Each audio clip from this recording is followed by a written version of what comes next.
I think Baker's our quarterback. We have to continue to find ways to help him, and then help the other guys. Sam's not cleared right now. And we're just going to keep trying to get better.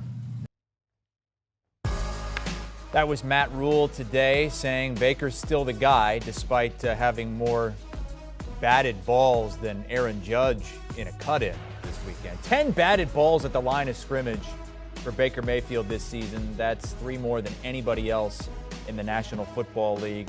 Panthers fell to 1-3 with a 10-point loss at home to the Cardinals. All right, Jonathan Jones joins us now. JJ, we heard Matt Rule today basically put up his hands and say, I don't have anybody else right now. If Sam Darnold was healthy, do you think he might make a change? Yeah, it's hard to say, Chris, and I reported earlier today that it was going to be Baker Mayfield because, frankly, there are no other options. It's Baker Mayfield. There's also P.J. Walker over there, but, there's just injuries that have abounded there with the Carolina Panthers. Ultimately, this is Baker Mayfield's show, even though he has career lows in completion percentage, a career low touchdown rate right now. It's not working for him. You mentioned the batted balls, which is just an absurdly high number through 4 games. If the New Orleans Saints had a touch more competent quarterback play more than a week ago in Week 3, I'm not convinced these Carolina Panthers would have a win on their ledger right now. But the Panthers feel that they have a solid defense, a top 10 defense. They think that they're getting decent enough offensive line play, and they like the skill positions that they have. Christian McCaffrey, when healthy, Robbie Anderson, DJ Moore, Laviska Shenault, who had a hamstring injury, appears to have another hamstring injury, so he'll probably be on the shelf at least this upcoming week.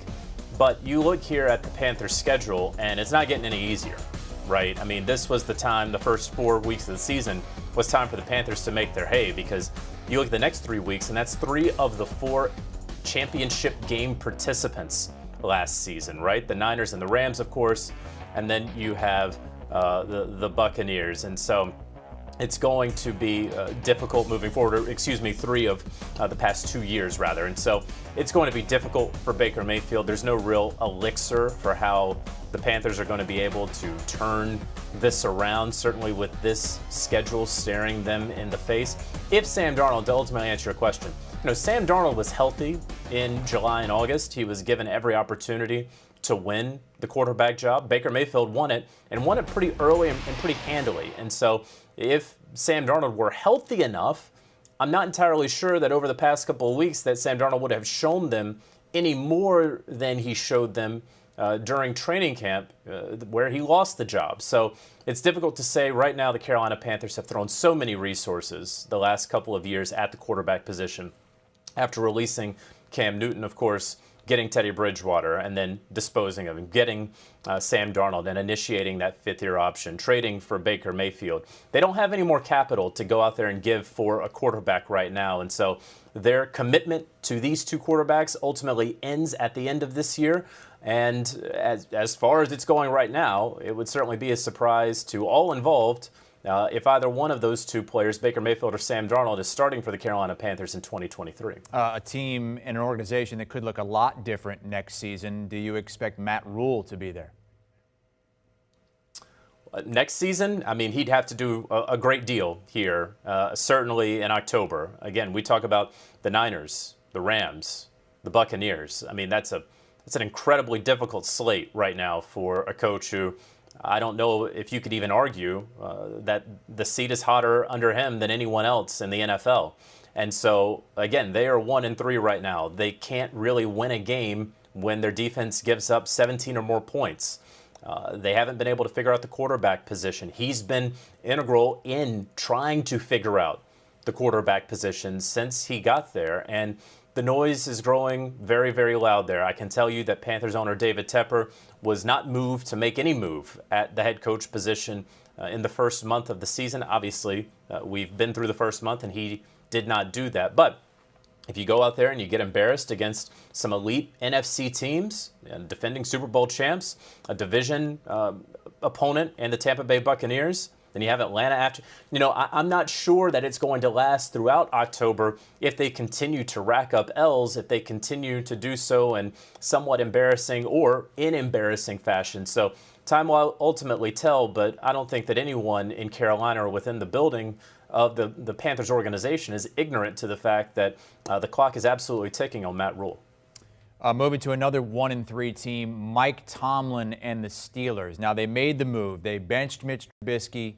They go with Kenny Pickett, and he did give them a bit of a spark, though they did fall short in the end to the Jets. How are they feeling after his first game action?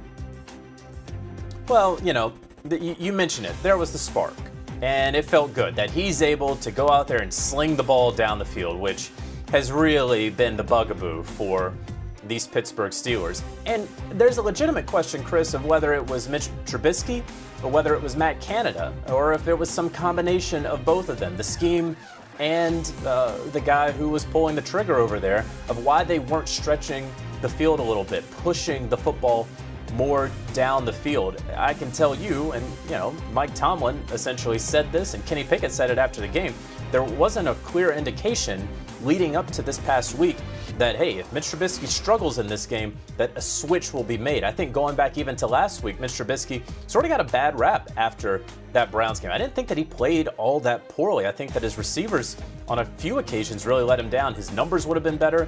They would have been in much better positions moving forward offensively. And so did it come as a bit of a surprise?